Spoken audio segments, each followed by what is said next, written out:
টকাৰ খেলত কোনে জিকে হাতলৈ টকা পইচা আহিবলৈ কি কৰিব আজি আমি জনাম মা লক্ষ্মীৰ কেইটামান বিশেষ সংকেত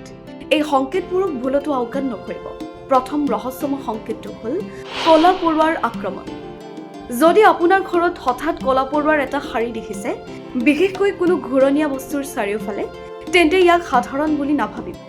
ৰঙা পৰুৱা অশুভ কিন্তু এই কলা সৈনিকবোৰ স্বয়ং মা লক্ষ্মীৰ দূত ইয়াৰ অৰ্থ হ'ল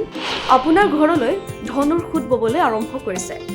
ভুলতো ইয়াক জাৰু মাৰি বাহিৰ নকৰিব বৰঞ্চ অলপ আটা আৰু চেনি দি ইহঁতক আদৰণি জনাওক দ্বিতীয় আচৰিত সংকেতটো হ'ল তিনিটা জেঠীৰ খেলা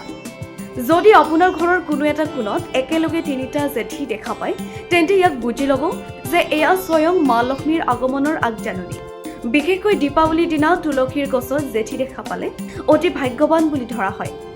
তৃতীয় দৈবিক সংকেতটো হ'ল চৰাইৰ বাহ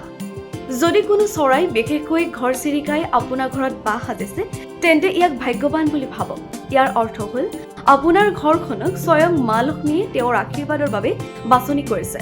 সেই বাহটো কেতিয়াও নাভাঙিব কাৰণ সেই বাহৰ লগে লগে আপোনাৰ ভাগ্যও ভাঙি চুৰমাৰ হৈ যাব পাৰে সেই বাহটো আপোনাৰ ঘৰত অপাৰ ধন সম্পত্তি অহাৰ জীৱন্ত প্ৰতীক চতুৰ্থ ৰহস্যময় সংকেতটো হ'ল শংখৰ শব্দ পুৱা বা গধূলি শংখৰ শব্দ শুনিলে ইয়াক দৈবিক আহ্বান বুলি ধৰা হয় ইয়াৰ অৰ্থ হ'ল জীৱনৰ সকলো আৰ্থিক সংকট দূৰ কৰিবলৈ সাজু হৈছে পঞ্চম সংকেতটো হ'ল সোঁহাতৰ তলুৱাৰ খজুৱতি যদি আপোনাৰ সোঁহাতৰ তলুৱাখন বাৰে বাৰে অকাৰণতে খজুৱাইছে তেন্তে ইয়াক আওকাণ নকৰিব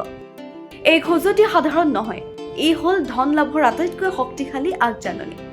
ষষ্ঠ আৰু অন্তিম গোপন বাৰ্তাটো হ'ল সপোনৰ মায়াজাল যদি আপুনি সপোনত বাৰে বাৰে ঝাৰু পানীৰ পাত্ৰ সাপ বা শংখ দেখি আছে তেন্তে সাৱধান ইয়াৰ অৰ্থ হ'ল মা লক্ষ্মীয়ে সপোনৰ জৰিয়তে আপোনাক শুভ বাৰ্তা পঠিয়াইছে এই সংকেতবোৰ প্ৰকৃতিৰ এক গোপন ভাষা সতৰ্ক হৈ থাকক কাৰণ কোনে জানে হয়তো আজি ৰাতি আপোনাৰ দুৱাৰত মা লক্ষ্মীয়ে টুকৰ মাৰিব পাৰে নিউজ ৰিপৰ্ট এণ্ড মিডিয়া